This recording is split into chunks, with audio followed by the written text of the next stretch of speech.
Hey guys, sorry I've been gone the last couple of days. NCCYM was a great experience, but it was exhausting. My voice was gone, as you might have noticed on my last post, and I needed just time to kind of mentally collect. And I still haven't had a day off since then, so I'm still not really mentally collected. But this week in ministry, we're just talking about what it means to be back.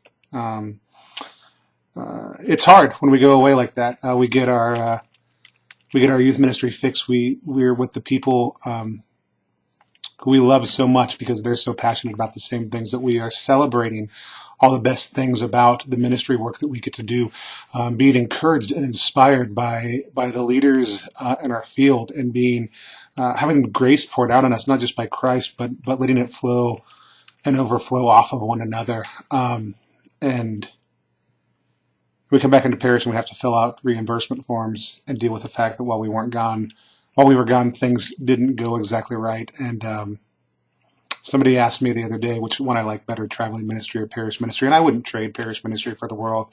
But I told him when he asked me that after we got back that it wasn't a fair time to ask me. Because it's just the dynamic between all the best parts about moving around and all the hardest parts about coming back. However, snuggling up with my daughter and my sons to read a book on the couch, seeing my wife, going to sleep next to her at night, nothing better. Great conversations with one of my youth today, Kayla, that when I'm traveling, I don't get to have those kind of conversations. I get to have deep, soulful, connected conversations where kids pour their life out into each other, but not a conversation where a kid comes in and just talks about wanting to tear down walls in our community, wanting to open people up to each other, because those seem like small things that you don't talk to the guy who's traveling to come in about, but they're some of the biggest things. Had a really hard time today with some of the conversation that we had last week. We talked about progressive, non-progressive, Orthodox. All that. Bob McCarty put it in such great terms. The divide is no longer between those things, but now between those who are tolerant and intolerant. And tolerant does not mean I agree with you. It means I disagree with you, but I love you and I care about you.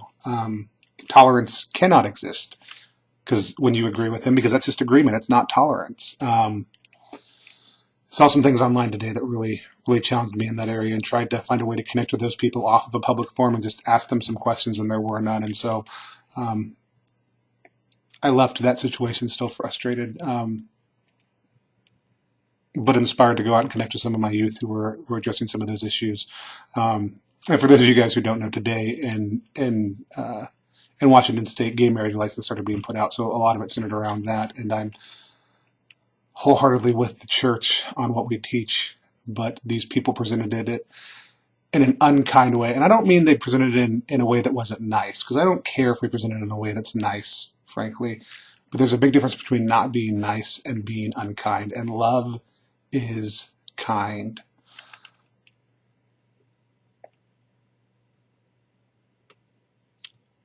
When I travel, I don't get to experience that kind of frustration, and I get dull.